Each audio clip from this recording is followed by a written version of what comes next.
안녕하세요. 2022학년도 수시 전형 대비 모의 면접 예상 문제 풀이를 하게 된 두성고등학교 교사 김대협입니다. 저는 오늘 기출문제 분석 및 모의 면접 예상 문항집 317페이지 서울대 모의 면접 물리 예상 문항에 대해서 해설을 하도록 하겠습니다. 그럼 시작하겠습니다. 먼저 오늘 영상의 순서입니다. 첫 번째는 서울대학교 수시 일반 전형 물리학 제시문 풀이의 기본에 대해서 설명하겠습니다. 그 다음은 서울대학교 수시 일반 전형 물리학 모의 면접 1번 문항을 해설하도록 하겠습니다. 먼저 서울대학교 수시 일반 전형 물리학 제시문 풀이의 기본 안내사항입니다. 서울대학교 수시 일반 전형의 물리학 제시문은 난이도가 높은 편에 속하기 때문에 반드시 문제에 주어진 전제 및 조건을 잘 잡아내야 합니다. 특히 고등학교 물리학 과정에서 다루지 않는 고등학교 수학 스킬을 적극적으로 활용할 수도 있기 때문에 각 조건을 인지하며 풀이를 진행해야 합니다. 간혹 문제 말미에 이제 보면 수학적 전개에 대한 힌트를 주는 경우가 있으므로 이를 활용하도록 합니다. 문제에 나오는 모든 조건을 전부 활용해서 문제를 풉니다.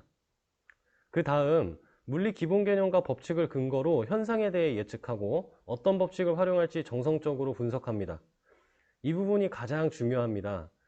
중요한 이유는 문제를 해결하기 위해 어떤 법칙을 활용할지 결정하는 단계이면서 동시에 정답이 다르더라도 이때 도입한 개념과 법칙을 통해 충분히 면접관에게 물리학적으로 본인이 이해도가 높다는 점을 어필할 수 있기 때문입니다. 다음, 필요한 경우 알고 있는 수학적 방법, 예를 들어 미적분, 수열, 근해 공식 이런 것들을 과감하게 동원하여 정량적으로 분석합니다. 또한 특별한 언급이 없더라도 가급적 문제 안에 주어진 변수 그리고 상수들을 활용하여 결과물을 표현할 수 있도록 합니다. 그리고 도출한 결과물, 예를 들어서 수학적인 전개를 했다면 수식의 해가 되겠죠. 이런 도출한 결과물의 검증을 실시하고 이것이 물리적으로 의미하는 바를 설명하고 해석합니다. 시간이 된다면 1차적인 검증은 단위가 맞는지 확인을 하시고 2차적으로는 물리적 해석이 처음에 했었던 요 정성적인 분석, 요 정성적인 분석과 어느 정도 일치하는지를 확인하면 되겠습니다.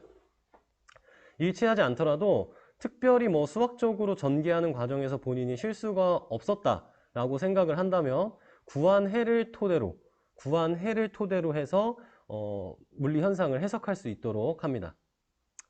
그 다음에 마지막으로 이 정답 자체를 맞추는 것보다 문제를 해결하기 위해서 도입한 본인이 알고 있는 물리 개념 그리고 법칙을 얼마나 잘 이해하고 있느냐가 중요합니다. 그래서 이 점을 좀 명심을 했으면 좋겠고요. 본인이 정답을 맞추지 못하더라도 풀이하는 것 자체에는 자신감 있게 임했으면 좋겠습니다. 자, 그럼 바로 이어서 예상 문제 풀이 보도록 하겠습니다. 자, 그럼 이어서 서울대학교 수시 일반 전형 물리학 모의 면접 1번 해설을 하도록 하겠습니다.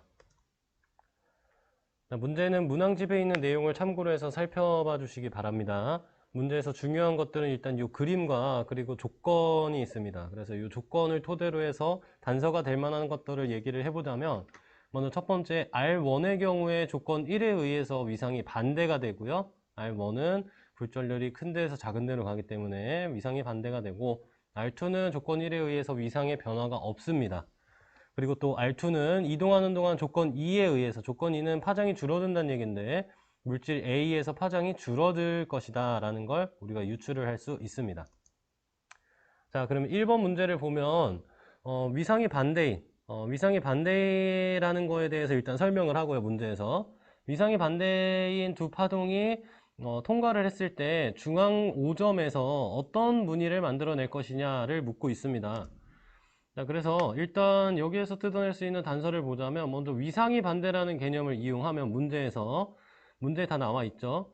위상이 반대인 두 파동이 간섭을 해서 상세 간섭을 한다는 걸 알 수가 있어요. 왜냐하면 X축 대칭이기 때문에 반대 모양이죠. 반대 모양이라서 두 개가 간섭을 하게 되면 상세 간섭, 정확히 상세 간섭하는 두 파동과 일치하는 그런 형태가 되기 때문입니다. 그 다음에 스크린의 중앙 5점에서 간섭 무늬를 경로차를 이용해서 설명한다. 여기 경로차를 이용해서 설명하라고 나와 있으니까 이 경로차를 이용해서 설명한다는 걸 이용하면 되겠습니다. 자, 그럼 일단 우리가 정성적으로 이거 분석을 해보자면 자, 일반적인 상황에서 이 스크린 5점에서는 두 슬릿을 통과한 두 빛이 중앙 5점에 도착할 때 경로차 없죠, 원래는. 그렇기 때문에 원래는 보강 간섭이 됩니다. 자, 그런데 얘는 애초에 두 파동이 위상이 반대입니다. 반대이기 때문에 경로차가 없다는 얘기는 결국에 여기 5점을 왔을 때 위상이 결국에 똑같이 반대란 얘기. 반대란. 자, 그래서 경로차가 없는 이 상태에서 위상이 반대인 5점에서는 위상이 반대인 그대로 만나게 될 것이고, 위상이 반대인 그대로 만나서 상세 간섭을 일으킬 것이다 라는 걸 예측을 할 수가 있겠습니다. 자, 그 다음에 2번 문제를 보면은 이번 문제에서는 여러분들 그 이동 거리 동안 파장이 몇 개 들어가는지에 대한 설명이 쭉 나와 있습니다. 그렇죠? 그걸 이용해서 이제 보강 간섭과 상세 간섭의 조건을 설명하라고 나와 있습니다. 자, 그래서 일단 문제에서 주어진 이동하는 동안 파장의 개수라는 개념, 라지 n이 파장분의 이동 거리로 나타낼 수 있다는 걸 알 수 있고요. 이 개념이 조금 생소할 수 있는데 문제에 나와 있는 개념입니다. 문제에 나와 있으니까 그거를 이해를 해도 되고요. 실제로는 여러분들이 이걸 다 배웠습니다. 언제 배웠었냐면 우리 파동 간섭의 조건 배울 때 경로차가 반파장의 짝수배냐 홀수배냐에 따라 간섭 무늬가 결정이 됐는데 이때 이 파장을 좌항으로 이항시키면은 람다분의 경로차, 그러니까 길이가 되고요. 이게 바로 경로차만큼 들어간 파장의 개수가 됩니다. 그래서 이때 이 파장의 개수가 2분의 1 곱하기 정수, 이때 정수가 홀수면 상세간섭, 짝수면 보강간섭을 했던 겁니다. 자, 그럼 이를 토대로 정선적으로 한번 분석을 해보면, 자, 경로차가 반파장의 짝수배인 경우 보강간섭이 일어나는 거, 그리고 이를 이용하면 파장의 개수로 얘를 변환을 하자면 개수 차이가 2분의 1의 짝수배면 보강간섭이 일어난다는 걸 충분히 유추를 할 수가 있고요. 상세간섭은 홀수배가 되겠습니다. 그래서 이 글을 수식으로 표현하면 단서 6에 의해서 요 수식에 의해서 요 P가 통과한 개수는 이렇게 되고요. Q가 통과한 개수는 이렇게 됩니다. 요 두 개의 개수 차이가 정수일 때, 이때 정수가 짝수면 보강간섭, 홀수면 상세간섭을 할 것이다 라는 걸 알 수 있습니다. 자, 그 다음에 이번에는 물질 A, 굴절률이 N인 물질 A를 Q가 통과하는 상황인 거예요. 이런 상황에서 이 물체 이 물체 간섭 무늬를 요 스크린의 간섭 무늬를 논하라라는 문제인데요. 자, 일단 R2, 그러니까 R2가 뭐냐면 R2가 뭐냐면 요 Q 광선을 말하는 겁니다. Q 광선의 경우 이동하는 동안 요 2분의 L 구간에서 굴절률이 N이기 때문에 파장이 줄어들겠죠. 그죠?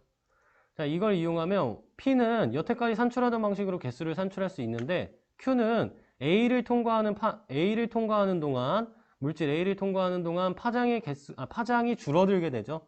그러면 같은 구간을 통과하는 P에 비해 한마디로 2분의 L 요만큼을 통과하는 P에 비해서 Q에 들어가는 파장의 개수가 더 늘어날 겁니다. 그죠? 그래서 결국 Q에 통과하는 파장의 개수가 변화였기 때문에 이때 만났을 때 간섭의 형태도 변화할 거라는 걸 우리가 알 수가 있게 되는 겁니다. 자, 그러면 이 개수를 한번 구해보면 되는데, 자, 똑같습니다. 일단 P는 똑같고요. Q는 2분의 L은 람다로 지나갔고, 그 다음에 2분의 L은 N분의 람다로 지나갔기 때문에 개수가 이런 식으로 변형이 될 거고요. 두 개수 차이 정리하면 이렇게 되고, 요게 홀수면 상세간섭, 그리고 짝수면 보강간섭하는 형태가 될 겁니다. 자, 이때 굴절률을 람다와 L을 이용해 설명하시로 나와 있는데요. 자, 요거를 두 개를 빼주면 요 식이 나오게 되고요. 요걸 N에 대해서 정리하게 되면 이렇게 정리가 됩니다. 이렇게 상세간섭하기 위한 굴절률을 구하는 거니까요. 자, 이때 가장 작은 굴절률이라고 했기 때문에 홀수가 1이 되겠습니다. 자, 그 다음에 4번입니다. 자, 4번 같은 경우에 똑같습니다. 아까랑 똑같은데 뭔 차이냐면 일단 두 슬릿이 있고요. 이 Q 밑에 슬릿을 지나는 광선이 굴절률이 A고 길이가 굴절률이 N이고 길이가 스몰 n인 물질 A를 중간에 통과한다는 차이점만 있고요. 여기에서 상세간섭과 보강간섭을 하기 위한 조건을 설명하라는 문제입니다. 자, 그러면 P는 똑같아요. B는 똑같이 여태까지 산출하던 방식으로 파장의 개수를 산출할 수 있고요. 자, Q는 물질 A. 이 물질 A를 지나는 동안 파장이 줄어들기 때문에 이 구간에서 같은 구간을 이동하는 P에 비해서 파장의 개수, 그러니까 통과하는 파장의 개수가 늘어나게 되겠죠. 자, 이걸 감안해서 간섭의 형태도 변화할 거기 때문에 이거를 고려해가지고 간섭 형태를 결정하면 됩니다. 자, 이런 단서들을 이용해서 결국에 정리를 하면은 이런 수식이 나오게 되고요. 아까 전에 계속 구했던 방식으로 구하면 돼요. 개수, P의 개수 빼기 Q의 개수 해가지고 정리를 하면은 이런 관계식이 하나 나오고요. 그 다음에 요게 홀수 배면은 상세 간섭, 짝수 배면 보강 간섭이 될 것이다. 자, 그 다음 문제에서 스몰 L이 10람다고 굴절률이 1.25일 때 중앙에서 어떤 간섭을 하는지 설명하라고 되어 있는데, 자, 그럼 이때 집어넣게 되면 각 값들을 집어넣게 되면 돼요. 집어넣으면은 요게 2분의 1 곱하기 5가 나옵니다. 그래서 5는 홀수기 때문에 상세 간섭이 될 겁니다. 자, 마지막 5번입니다. 자, 5번은 얇은 막 간섭에서 그러면 어떻게 간섭 현상이 일어나는지를 분석하라는 건데요. 자세한 건 여러분들 문항집에 그림을 좀 보고 문제를 자세히 읽고 보면 되겠습니다. 먼저 문제에서 뽑아낼 수 있는 단서를 보자면 R1은 이동하는 동안 위상이 반대가 된다는 거, 그리고 R2는 이동하는 동안 굴절률이 N인 물질 A를 2L 동안 지나간다는 거예요. 왜냐하면 왔다 가니까요. 왔다 가는 형태이기 때문에 길이가 L인 물질을 통과하는데 총 이동한 거리는 2L이 될 겁니다. 자, 이걸 이용해서 먼저 분석을 해보면, 자, R1이 위상이 반대가 된다는 거 일단 중요하죠. 자, 이거 첫 번째 문제에서, 꼬리 1번 문제에서 분석을 했었는데, 이 경우에 상세 간섭과 보강 간섭의 조건이 반대가 되죠. 그래서 파동 개수 차이가 2분의 1 곱하기 짝수 배면 상세 간섭, 2분의 1 곱하기 홀수 배면은 보강 간섭이 될 거라는 걸 알 수가 있고요. 자, R2가 물질 A를 지나는 동안 파장이 짧아지기 때문에 이 짧아진 상태로 이 L을 통과하게 됨을 고려를 해야 되는 겁니다. 그래서 이걸 전부 고려했을 때 통과하는 파장의 개수는 R1 같은 경우에는 이렇게, R2 같은 경우에는 이런 식으로 변형이 될 거고요. 자, 두 개가 만나서 2분의 1 곱하기 짝수 배면 상세 간섭, 홀수 배면 보강 간섭이 될 것이다. 이렇게 정리를 하면 되겠습니다. 자, 그래서 이 문제 같은 경우에는 여러분들 물리학 2 그리고 물리학 1 교과서에 있는 방막 간섭, 얇은 막 간섭을 정성적으로 분석하는 내용이 있는데, 그 부분을 여러분들이 지금 간섭을 배우기 위해서 학습했던 개념인 경로차, 그리고 반파장의 짝수배라든가 홀수배, 이런 조건들을 이용을 해서 분석을 하고 있습니다. 그래서 뭐 이렇게 여러분들이 물리학 1과 2에서 배운 내용을 제대로 이해하고 공부를 했다면 문제를 푸는데 크게 어려운 건 없었을 겁니다. 더군다나 여러분들한테 필요한 추가 개념이나 추가 법칙 같은 것도 문제에서 친절하게 설명을 하고 있기 때문에 실제 서울대학교 제시문 문제의 난이도에 비해서는 상당히 쉬운 그런 문제에 속했을 것이라고 판단을 합니다. 그래서 어쨌든 여러분들이 중요한 거는 서울대학교 모의면접에서는 물리학의 기본적인 개념과 법칙을 활용한다는 게 중요한 겁니다. 그래서 정답을 맞추는 것도 중요하지만 정답을 맞추는 과정 속에서 여러분들이 알고 있는 물리 법칙을 얘기하고, 그리고 그 과정을 통해서 정답으로 수렴해가는 그런 모습을 보여주는 게 굉장히 중요할 것 같습니다. 그래서 물리학 제시문을 준비하는 학생들은 물리학 1과 2에 나온 기본 개념들을 다시 한번 쭉 읽어보고 면접에 임하는 게 큰 도움이 될 것 같습니다. 자, 선생님은 여기까지고요. 여러분들의 그 수시 준비에 큰 도움이 됐으면 하는 바람입니다. 감사합니다.